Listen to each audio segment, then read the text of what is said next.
안녕하세요 여러분. 오늘의 흥미로운 영상 내용은 부유한 미국인들은 고급 캠퍼스에서 노후 생활을 하기 위해 수백만 달러를 지불하고 있습니다. 그리고 이스라엘이 이란에 사상 최대 규모의 공격을 감행한 방법에 관한 것입니다. 우선 좋아요 버튼을 누르고 채널 구독 및 알림 설정도 잊지 마세요. 여러분의 관심과 지지가 저희에게 큰 힘이 됩니다. 첫 영상은 월스트리트 저널의 최신 기사를 통해 미국의 부유한 고령층이 어떻게 고급 주거시설에서 편안하고 품격 있는 노후 생활을 즐기고 있는지 소개해드리겠습니다. 요즘 부유한 미국인들은 단순히 은퇴 생활을 넘어 마치 리조트와 같은 환경에서 노후를 보내기 위해 수백만 달러를 지불하고 있는데요. 이 고급 커뮤니티는 고급 레스토랑, 잘 가꾸어진 정원, 특별한 강연과 공연 등이 제공되는 라이프 플랜 커뮤니티라고 불리는 곳입니다. 이제 구체적으로 어떤 혜택과 비용이 있는지 살펴볼까요? 대표적인 예로 캘리포니아 팔로 알토에 위치한 바의 커뮤니티를 들 수 있습니다. 이곳의 1베드룸 아파트 입주비는 117만 달러, 3베드룸은 730만 달러에 달하며 월 생활비는 약 1만 3천 달러 정도입니다.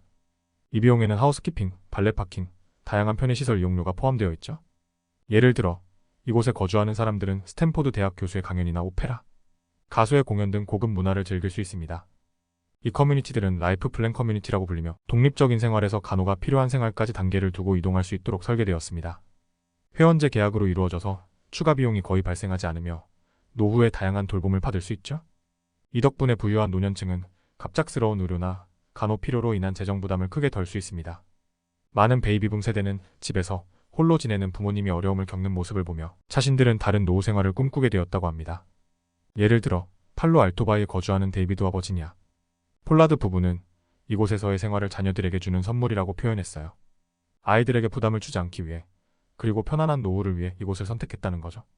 미국에는 오하이오주의 오벌린 대학 근처 캔덜, 뉴욕의 코넬 대학 근처 캔덜, 듀크 대학과 인접한 듀크의 숲 등 유명 대학과 가까운 고급 커뮤니티도 많이 생겨났습니다.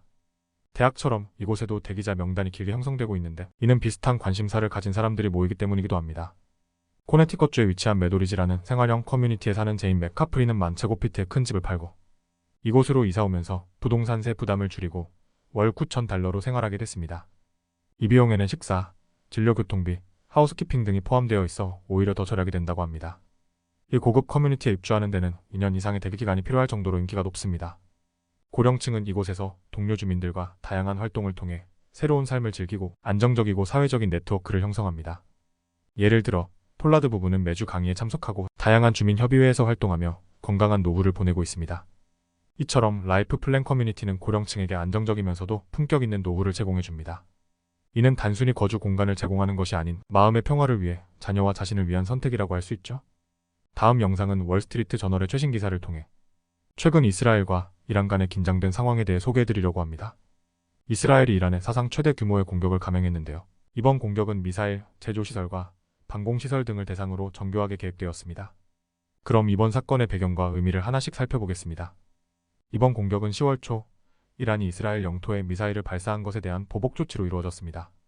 이스라엘은 회개의 날들이라는 작전명을 붙였으며 이스라엘 내에서도 정치적으로 큰 리스크를 감수한 공격으로 평가되고 있습니다. 하지만 중요한 것은 이 공격이 이란과의 전면전을 피하려는 신중한 전략 속에서 진행되었다는 점입니다. 이스라엘은 석유나 핵시설을 피하며 미국의 주의 요청을 따랐습니다. 이스라엘의 공격은 마치 파도처럼 여러 단계로 진행되었고 이 과정에서 최첨단 F-35 전투기가 동원되었습니다. 이스라엘의 군 지도자들은 공격 몇 시간 전에 미국 및 다른 국가들에게 미리 경고하여 이란이 준비할 틈을 주지 않으면서도 사태를 확산시키지 않으려 했습니다.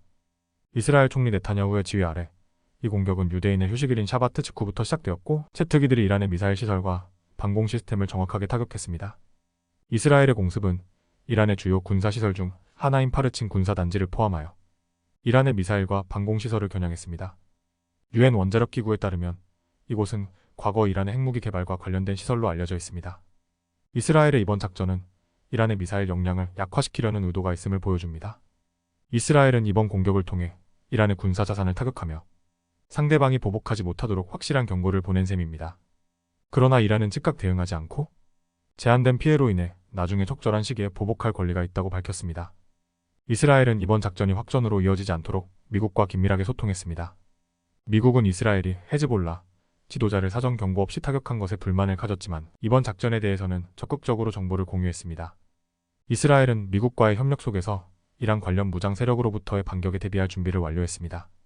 이스라엘은 이번 공격이 이란과의 긴장을 종식시키기를 바라지만 여전히 가자지구와 레바논의 헤즈볼라와 같은 이란의 동맹 세력과의 갈등이 남아 있습니다. 이스라엘은 이란과의 긴장을 일시적으로 완화하고 다른 지역의 갈등 해결에 집중할 계획입니다.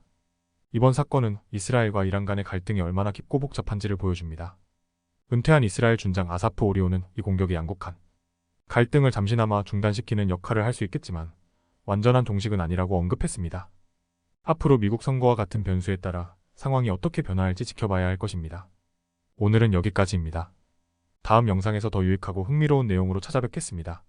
이 영상은 투자 의견이 아닙니다. 매우 고맙습니다.